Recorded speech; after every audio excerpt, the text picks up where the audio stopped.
सर्वभूतेषु मातृरूपेण संस्थिता जा देवी सर्वभूतेषु शक्तिरूपेण संस्थिता नमतस्यै नमतस्यै नमतस्यै नमो नमः। उत्कलर अनेक प्राचीन शक्तिपीठ रही से शक्तिपीठ मानक मध्य अन्यतम शक्तिपीठ खोर्धा जिलार कुशलपुर स्थित बुढ़ीधरगढ़ आराध्य शक्तिदेवी माँ उग्रतारा। जोगाजोग दृष्टि उग्रतारा बहुत सुंदर भाव में अवस्थान कर भुवनेश्वर ठारू ब्रह्मपुर जा रास्तार माँकर आस्थान पड़े मात्र 50 किलोमीटर दूर। तेणु जोगाजोग दृष्टि यह स्थानटी अत्यंत सुंदर अटे।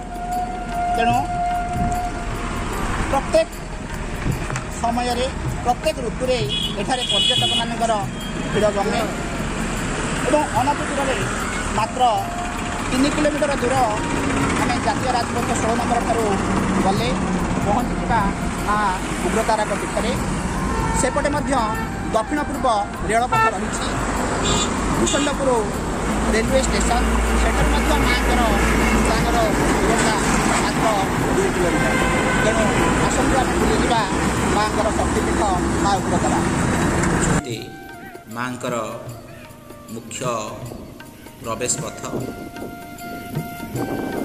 ओम चतुर्भुजं नीलावर्णं जटायुक्तं आभीमं लंबोदरं वरप्रदं वंदेहर हृदि स्थितं सर्वशक्तिमयीं नित्या ब्रह्ममयीं परात्परं ज्ञानरूपं महादेवीं तारिणीं प्रणम्यं। माँकर मुख्य मंदिर उपरे शोभा पाउछंती पताका। चतुर्पार्श्व विभिन्न देवादेवी तथा माँकर 10 महाविद्या प्रतिफलित होइछंती। एपटे माँकर सम्मुख भागरे यज्ञ मंडप पाखरे महादेव शिव मंदिर एवं चतुर्पार्श्व घेरी रही वनस्थ घन वनराज।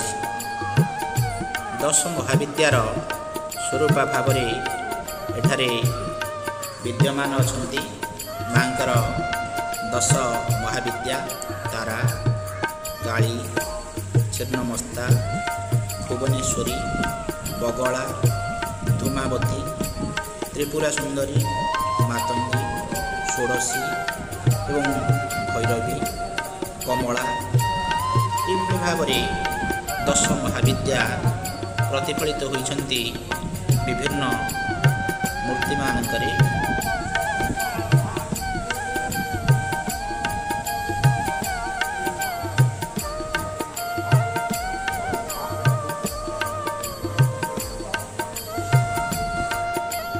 ये हेउछंती मंदिरर उत्तर पार्श्व एवं सम्मुख भागरे पर्यटक माने भीड़ जमाई थांती। ये जो यज्ञ मंडप देखुछंती एठारे चैत्र मासरे यज्ञ होइथाय। माँकर आस्थानर ए होउछंती पूर्व द्वार मुख्य द्वार निकटवर्ती द्वार। एथिरे एपटे मध्य माँकर भोग मंडप रही। ए होउछंती माँकर निकटकू लागिथिबा झर। वर्षर 12 मास एठारे सुशीतल जल थाए। एही जलरे माँकर समस्त पाक कार्य करा जाइथाए। मंदिरर मुख्य प्रवेश पथ परे मंदिर भीतर को प्रवेश करने दुई पार्श्व पार्श्व देवता थांती। पार्श्व देवता भाव में एठारे पूजा पाउछंती नवग्रह मूर्ति एवं गणेश। मंदिरर गुमुट मध्यरे मांकर आस्था एवं प्रथम मंदिर भितरे चतुर्पार्श्व यज्ञ कार्य चली पूजा कार्य चली मांकर पीठ एक तंत्र साधनार पीठ होइथिबारु एठारे प्राय समय पूजा करा जाए। मांकर पार्श्व देवता भाव में परशुराम,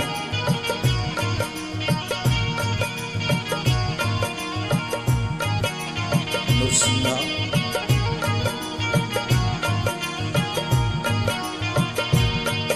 पूजा पाती।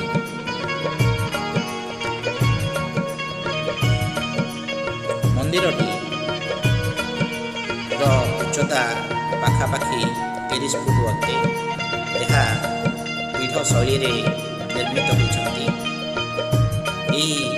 गठन शैली को लक्ष्य कर प्रत्नतत्वविद मत दियंती जे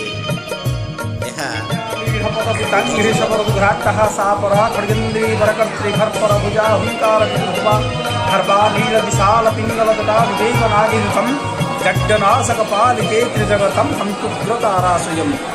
उग्रता दश महाविद्यार द्वितीय देवता। दिवाकरस्य मातंगी चंद्रस्य भुवनेश्वरी कुजस्य बगलामुखी बुधपितृ सुंदरी तारा बृहस्पति। ग्रहमान गुरु देवता मान गुरु बृहस्पति बृहस्पति माँ तारा। तारा होती कौन ना ज्ञानमयी। केमती ज्ञानमयी ना अर्के रोगहरम चंद्रे बलकरम भौमे च शत्रुहरम बुद्धे बुद्धिकरम गुरु ज्ञानकरम। गुरुंकर इष्टदेवी बृहस्पति इष्टदेवी तारा हो तारा होती ज्ञानमयी। आम ज्ञान विज्ञान बुद्धि यापाई आम तारा अस्तित्व होता है तारा पाखे पूजा करें। तेणु तारा गोटे ना हूँ नील सरस्वती। श्री ह्रीं हंस हुं फट नील सरस्वती। ये मंत्र जप करें विद्या बुद्धि स्थिरचित ये सब आम रही है। जो पिला बाक्शक्ति न थाए जो बाक्शक्ति न थाए से नील सरस्वती पूजा करें। ये हूँ तारा विभिन्न प्रकार रूप से 3टा रूप मुख्य पूजा कराए। एक जटाश्चैव द्वितीय नील सरस्वती तृतीय ताराश्चैव त्रिनाम पूजयते तारा। तो तारा 3टा रूप गोटे एक जटा नील सरस्वती तारा। तारा रूप तारा सीता नाम सी म काटिदे मध्य जो सत्य रहा सी तारा। जे रामंकर रूप रामंकर भले देखा राम रूपम राम शक्ति राम रूपासुरश्री।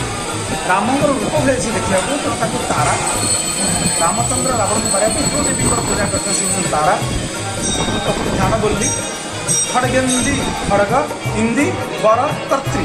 गोटे हाथ में खड़ग गोटे हाथ में बरकर्ती गोटे हाथ नीलकई कपाल होती आयुध से नीलकई धरु रावण जो रावण को मारी 100 नीलकई चढ़ाई से नीलकई चढ़ाई समय माँ नील सरस्वती रूप में पूजा कर तारा रूप से तारण कृष्ण संसार तारण जलचिता मध्यस्थिता सीता मध्य से रही आमको मुख्य प्रदान करता तारा रूप। एक जटा रूप से रामंकर रूप से तारा विशेष वर्णना।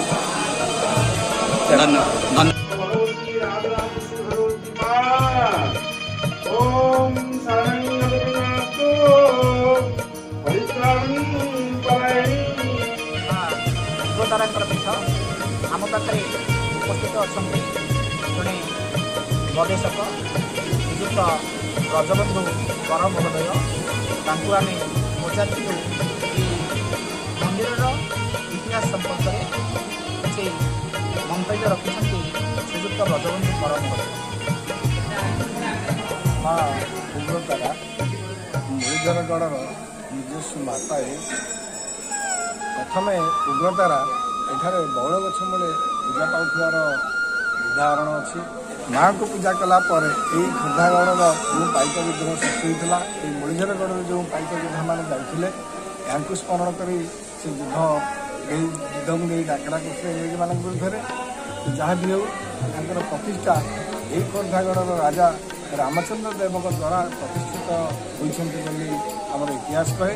ये इतिहास को जो आम आ पर्यालोचना करवा बौल गछ मूलर आसी जो भाव में शालबण में ଘଟଗାଁ କେଉଁଝରବାସୀ ଘଟଗାଁ ମା ତାରିଣୀ ପୂଜା ପାଉଛନ୍ତି, ସେହିଭଳି ଏ ମା ମଧ୍ୟ ମଉଳ ଗଛ ମୂଳେ ଥିଲେ। ସେ କେଉଁଝରଗଡ଼ର ଶାଳଗାଁ ଠାକୁରାଣୀଙ୍କ ସହିତ ତାଙ୍କର ସାମଞ୍ଜସ୍ୟ କେଦାଂଶ ରହିଛି। 1936 ମସିହାରୁ 46 ମସିହା ମଧ୍ୟରେ ଏହି ମନ୍ଦିର ପ୍ରତିଷ୍ଠିତ ହେଲା ପରେ ମା ଏଠାରେ ଅଧିଷ୍ଠିତା। ଆଉ ମାର ଯେଉଁ ମହିମା, ଏ ମହିମା କହିବା ବାହୁଲ୍ୟ ହେବ। ଏହା ଲୋକଲୋଚନରେ ପ୍ରତି ଦିନରେ, ପ୍ରତି ମୁହୂର୍ତ୍ତରେ, ପ୍ରତି ସ୍ମରଣରେ ସେ ତାର ଯୋଗ ଏବଂ ଫଳ ପାଏ। ଜୟ ମା।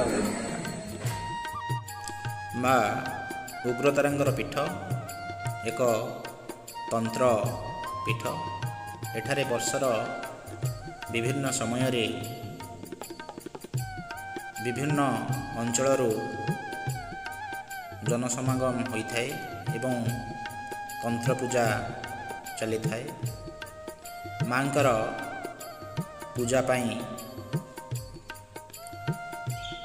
କପିଳେନ୍ଦ୍ର ଦେବ ବ୍ୟବସ୍ଥା କରିଥିଲେ। 1435ରୁ 1467 ମଧ୍ୟରେ ମାଙ୍କ ପାଇଁ ସମସ୍ତ ଖଞ୍ଜଣା, ଜମିଜମା, ପୂଜା, ସେବା କାର୍ଯ୍ୟ ସମସ୍ତ ଦାୟିତ୍ୱ କପିଳେନ୍ଦ୍ର ଦେବ ବହନ କରିଥିଲେ। ଇଏ ହେଉଛି ମାଙ୍କର ରୋଷ ଘର। ଏଠାରେ ମାଙ୍କର ମଧ୍ୟାହ୍ନ ଭୋଗ ପ୍ରସ୍ତୁତ ହୁଏ। ତନ୍ତ୍ର ସାଧନା ଦୃଷ୍ଟିରୁ ପୀଠଟି ଶ୍ମଶାନ, ଗୋଗୋଷ୍ଠ, ଜଳ ଉତ୍ସ, ବେଲବୃକ୍ଷର ସମାହାର ଓ ପାହାଡ଼ମାଳା ଦ୍ୱାରା ପରିବେଷ୍ଟିତ। ଦକ୍ଷିଣରେ ଚିଲିକା। ଦେଖିଲେ ଏହା ଏକ ତନ୍ତ୍ରପୀଠ ବୋଲି ସ୍ୱତଃ ଧାରଣା ହୁଏ। ଏଠାରୁ 5 କୋଶ ଦୂର ମଧ୍ୟରେ ଚଣ୍ଡେଶ୍ୱର, ଉତ୍ତରେଶ୍ୱର, ମୁକ୍ତେଶ୍ୱର, କପିଳେଶ୍ୱର, ଗତେଶ୍ୱର ଆଦି ଶିବଲିଙ୍ଗ ଏବଂ ନିକଟରେ ରାମଚଣ୍ଡୀ, ବୁଢ଼ୀ ତାରା, ବ୍ୟାଘ୍ରେଶ୍ୱରୀ, ଭୈରବୀ, ବାଉତି ଠାକୁରାଣୀ ମନ୍ଦିର ଅବସ୍ଥିତ। ଏହିସବୁ ଉପସ୍ଥିତି ଯୋଗୁଁ ଏହା ଏକ ସିଦ୍ଧପୀଠ ବୋଲି ନାମିତ ରହିଛନ୍ତି। ବର୍ଷର ଅଧିକାଂଶ ସମୟରେ ମାଙ୍କର ବିଭିନ୍ନ ବେଶ ଅନୁଷ୍ଠିତ ହୁଏ। ପ୍ରତିବର୍ଷ ଜ୍ୟେଷ୍ଠ କିମ୍ବା ଆଷାଢ଼ ମାସର ରଜ ସଂକ୍ରାନ୍ତି ଠାରୁ 15 ଦିନ ପର୍ଯ୍ୟନ୍ତ ମାଙ୍କର ପୂଜା ଲାଗି ରହିଥାଏ। ମା ମହାଲକ୍ଷ୍ମୀ ବେଶ ହୋଇଥାନ୍ତି। ଶାରଦୀୟ ଓ ଚୈତ୍ର ନବରାତ୍ରରେ ମାଙ୍କର 16 ଉପଚାରରେ ପୂଜା ଓ ଯଜ୍ଞ ହୋଇଥାଏ। ମା କାର୍ତ୍ତିକ ମାସରେ ଶ୍ୟାମାକାଳୀ, ବସନ୍ତ ପଞ୍ଚମୀରେ ନୀଳ ସରସ୍ୱତୀ ଓ ଅକ୍ଷୟ ତୃତୀୟାରେ ଚନ୍ଦନ ବେଶ ଅନୁଷ୍ଠିତ ହୋଇଥାନ୍ତି। ତେଣୁ ପୁରୀର ଶ୍ରୀକ୍ଷେତ୍ର ପୁରୁଷୋତ୍ତମ କ୍ଷେତ୍ର ସହିତ ମାଙ୍କର ସାମଞ୍ଜସ୍ୟ ରହିଛନ୍ତି। ତେଣୁ ସେହି ମା ଉଗ୍ରତାରାଙ୍କୁ ଆମେ ସମସ୍ତେ ପ୍ରଣିପାତ କରିବା ଏବଂ ମୁଁ ଆଶା ରଖିବି ନିଶ୍ଚିତ ଆମେ ଏଭଳି ଏକ